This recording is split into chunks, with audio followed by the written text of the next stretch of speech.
c'est mercredi matin. Les affrontements entre les forces armées de la République démocratique du Congo et les M23. Nous sommes dans la chefferie des Bwito, territoire de Rutshuru. Selon les sources des populations locales, les M23 ont attaqué les positions des forces armées de la RDC au niveau de Kishishi en voulant avancer pour bloquer la route de Nyanzale à partir de Kirima, porte d'entrée de notre grand territoire de la province du Nord Kivu, Masisi. Sur l'axe Kibumba, nous sommes dans le territoire de Nyiragongo. Un calme s'observe dans cette partie de la province. Également, sur l'axe Kiwanja-Ishasha, un calme précaire s'observe. Pour cette agression que subit la République démocratique du Congo, nous sommes au téléphone avec notre confrère depuis Binza, dans le territoire de Rutshuru, où on a signalé plusieurs attaques d'I-23, opposition des forces armées de la RDC. Jean Sessoré, bonjour. Ah oui, bonjour. Vous êtes notre confrère depuis le groupement de Binza dans les territoires de Rutshuru. Quelle est la situation actuelle? Ah oui, nous sommes juste mercredi. La situation reste dans une psychose. Cela, c'est juste après les affrontements qui ont été signalés entre les FARDC et les M23 dans les sites, dans le nord du territoire de Rutshuru. Nous sommes dans les villages Katuguru et Kiseguru. Et les affrontements qui ont amené les FARDC à faire un petit recul. Et jusqu'à présent, on signale la présence du M23 à Katuguru et Kiseguru. Ce repli qui a amené les FARDC à reculer vers Ishasha-Nyakakoma, c'est ce qui a causé un peu de psychose au sein de la population, mais on est toujours là, la population est toujours là, et il y a aussi un mouvement de la population qui quitte Katuguru, Kiseguru vers Ishasha et Munyaga à la frontière avec l'Ouganda, pays voisin. Et ce matin, il n'y a pas affrontement? Non, ce matin, il n'y a pas eu affrontement. C'est-à-dire calme règne parce que les FARDC se sont retirés un peu, c'est-à-dire on parle d'un repli stratégique en attendant peut-être de revenir pour repousser encore une fois les M23 au niveau de Katuguru et Kiseguru où ils sont maintenant. Et c'est à combien de kilomètres de Kiwanja? Kiseguru, c'est en 20 km de Kiwanja. Nous sommes juste au nord, c'est dans le groupement de Binza, au nord du territoire de Rutshuru. Et Katuguru, c'est juste à 35 km, juste à 25 km sur la route Kiwanja-Ishasha. Il y a toujours un déplacement massif de population? Oui, la population se déplace, c'est vraiment craignant de sa sécurité, pensant que comme le M23 est là et que peut-être d'un moment à l'autre, il peut y avoir les affrontements. En tout cas, les habitants ont peur, ils sont en train de se déplacer, craignant pour leur sécurité dans cette zone-là.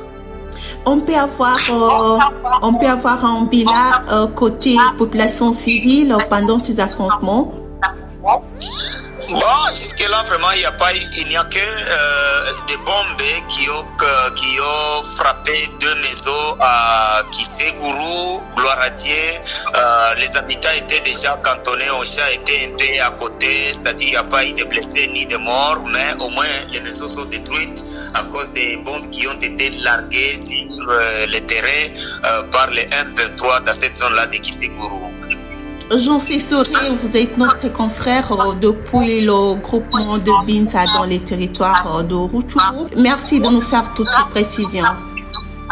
Juste à nous de vous remercier, madame. Entre-temps, le porte-parole des opérations Sokolade, le colonel Njike Kaiko, rassure la population congolaise que les forces armées de la République démocratique du Congo maintiennent toujours leur position dans la zone de Kibumba. Nous sommes dans les territoires de Nyiragongo, Nord Kivu. Dans le cadre de la force régionale de l'East Africa Community, l'armée ougandaise a annoncé lundi 21 novembre qu'elle s'apprête à déployer un contingent de 1000 hommes dans l'est de la République démocratique du Congo. Ces militaires arrivent dans un contexte de méfiance entre Kinshasa et Kampala. Certains officiels congolais sont convaincus que l'Ouganda apporte également un appui au mouvement du 23 mars M23. Le porte-parole du gouvernement congolais avait répondu à cette préoccupation de plusieurs Congolais. Je cite, « Nous opérons avec l'Ouganda de manière claire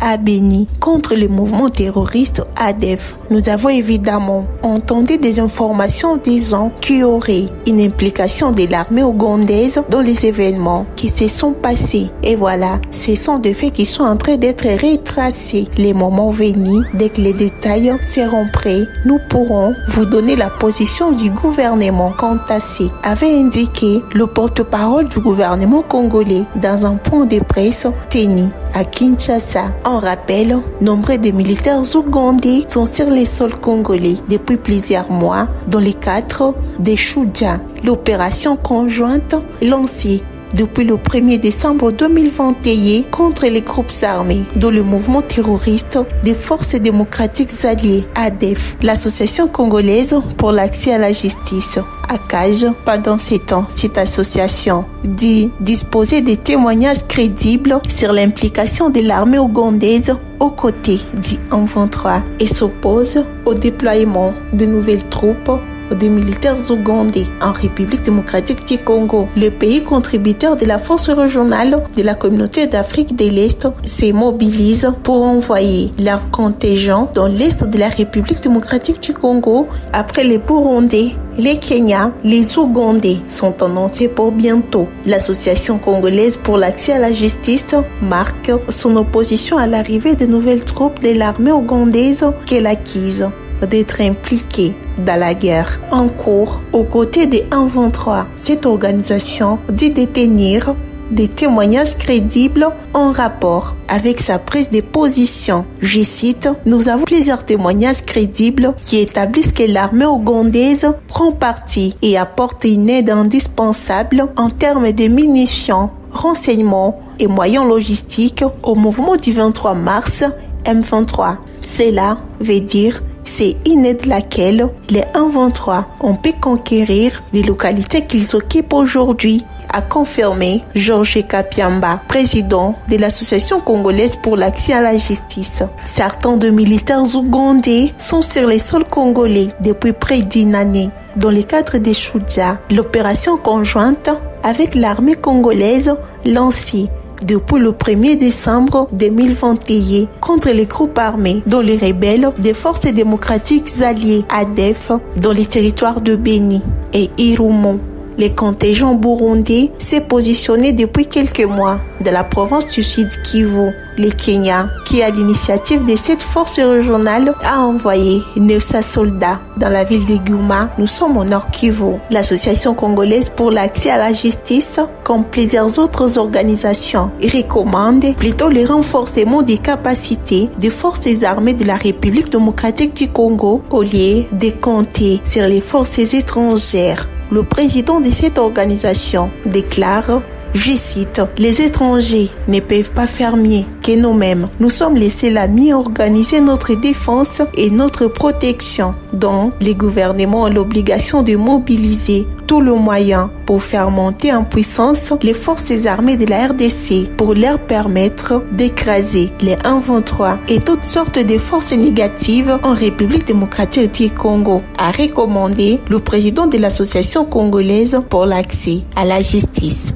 Plusieurs allégations faisaient état de l'implication de l'armée ougandaise aux côtés du M23. Dans les couloirs officiels, c'est le président de l'Assemblée nationale, Christophe Mbosso, qui a déjà cité publiquement à des reprises l'Ouganda comme agresseur de la RDC. À ce sujet, le porte-parole du gouvernement congolais, Patrick Mouyaya, a indiqué début novembre qu'une enquête était en cours pour savoir si l'Ouganda était impliqué dans cette guerre qui a permis au M23 d'occuper des vastes étendues des territoires de Rutshuru et Nyiragongo avec une menace croissante de la ville de Goma. Nous sommes au Nord Kivu. Masolo ya kwanga tikela bateke ya immobilier tikela Imo Congo hôpital ya PDG expert docteur en immobilier Leinzau Mayala. Pokuna mapangu nyonso za ya koteka sans exception. Esengeli boyebake pona ba problème na bino nyonso etali vente, achat, paie location, équipe ya ba professionnel ya Imo Congo hôpital ba traitaka yango dada avec impact na idéologie. Botu na nganini ba service eza yele na Imo Congo hôpital lokola vente, achat, location, paie likambo etali déménagement na bino bomi tungisa kutu te po ba bis permanent et tandami wana kaka pona ko servir ba client na bango. Bonjour.